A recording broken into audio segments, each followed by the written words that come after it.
Welcome to the Hyundai Alcazar.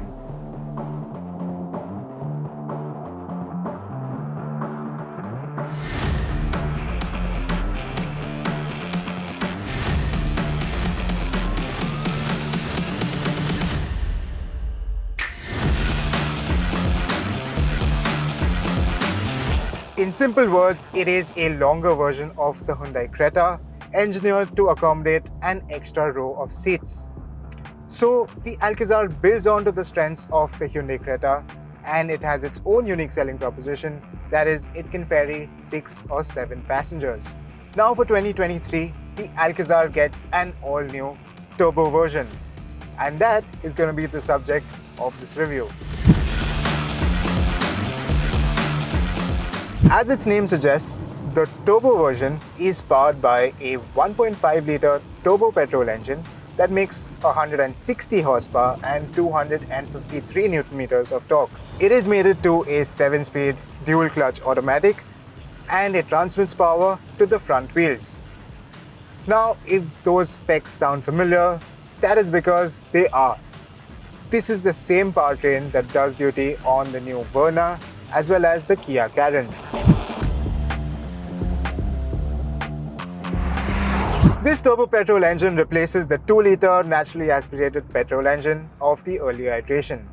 Now, while power increase is only marginal, it is a lot more torquier.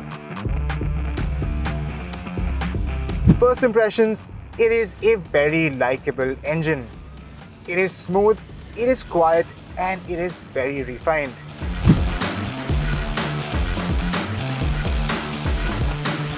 Now, like before, the automatic version gets drive modes.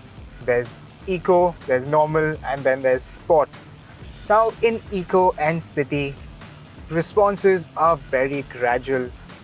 Power flows in a very unhurried manner, and even the gearbox is not reactive to every input of the accelerator pedal. Now, that is something you would expect a normal family car to be, and it does the job just fine. In these modes, the gearbox tends to upshift early, and even when you flex your right foot a bit, it does not downshift. Instead, it relies on the engine's mid-range grunt to pull ahead. Of course, there are paddle shifters for the time you want to take manual control over the transmission. And well, the shifts are not lightning quick, but it will satisfy most owners. But if you really want the Alcazar to leave you grinning, just switch the gearbox into Sport and watch this family car's performance transform. The throttle responses are much sharper, the gearbox holds onto gears for longer and lets the engine rev a lot higher, eking out every bit of performance this 1.5-litre has to offer. In Sport mode, the gearbox nicely rev matches while downshifting automatically, and quite honestly, this mode is really addictive. In fact, performance figures are pretty impressive. Check it out. To put its performance into perspective, while the 200 horsepower XUV 700 petrol automatic is quicker, the Alcazar Turbo is quicker than the petrol High Cross and the MG Hector CVT.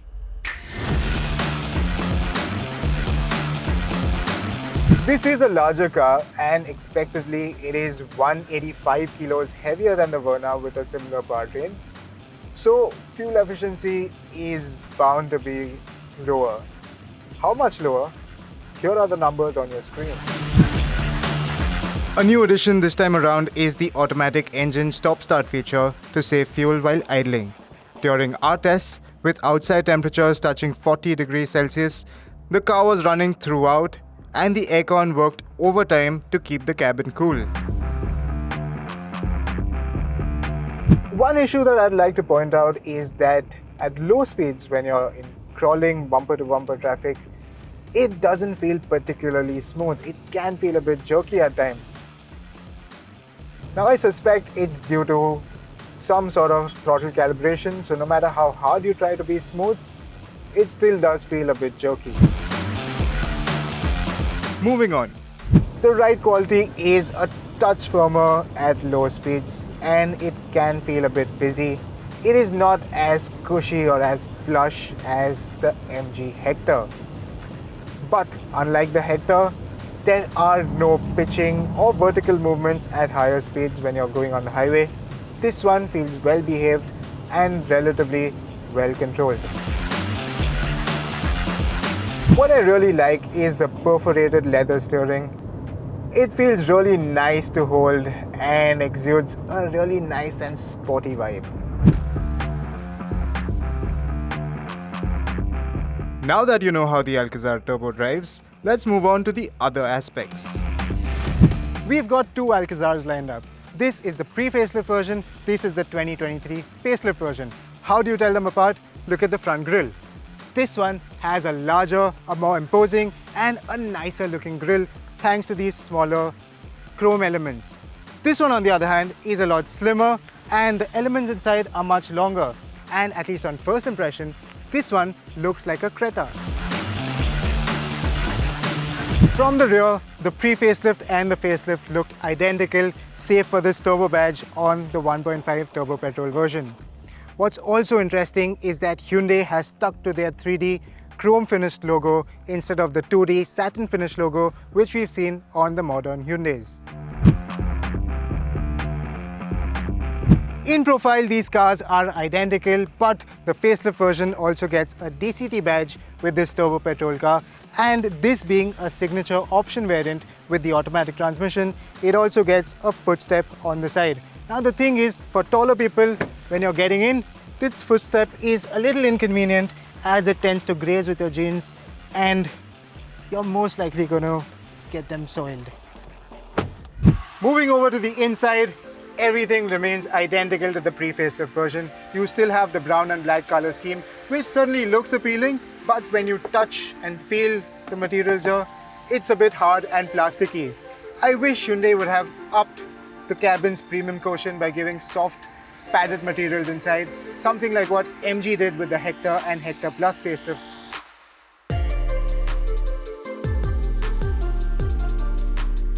That aside, the Alcazar's cabin is still a pretty nice place to be. You have these nice, classy looking digital dials. You have a really intuitive touchscreen with the Bose sound system. You have ambient lighting which changes colors as per your taste and preference. Everything is nice and logically laid out. The seats are comfortable. As mentioned, the steering with this perforated leather cover is extremely sporty to hold. And well, it's a good place to be in.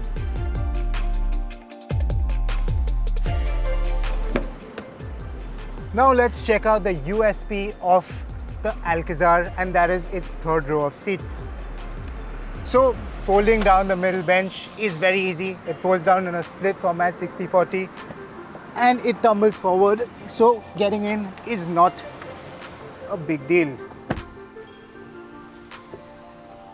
And once you lock the middle row in place, you'll soon realize that knee room is absolutely tight for someone of my height, 5 feet 9 inches. Headroom is fine, footroom is fine. Although the seatbelt console, this is the 3-point seatbelt for the middle passenger, this is a bit intrusive. What's nice is that the window area is quite large, the glass area rather is quite large. You have blower controls, you have USB charging sockets, air vents and cup holders as well. For someone like me, for an hour, I'll be fine out here, but this place is best for short adults or kids. Jumping from the third row to the bench seat version, you can see that space is a bit tight. Knee room is just about adequate. In fact, this plastic console robs away from the sense of space on the inside. Footroom, no problem whatsoever. You can tuck your feet beneath the front seats. Headroom is also fine for me, and even the width of the seat is decent enough to carry 3 occasionally though. Now let's check out the 6-seat version. These are the captain seats, and like you can see, it is not that spacious. If this seat is set to my driving position, I'm 5 feet 9 inches tall. I have just about enough knee room, and in this position, a person of my height can sit behind me as well. Of course, when there's no passenger in the back seat, you can always slide the seat behind, you can recline the backrest further, and get really comfortable. What you have is a nifty picnic table, you have a strap for some luggage here, you have sunshades, you have a deep storage console, a charging pad, cup holders, some more storage here, a USB charging provision, you have air vents, you have this massive sunroof. So in terms of amenities, you're pretty much covered. And here's what the top spec Alcazar has to offer in terms of convenience features as well as safety features.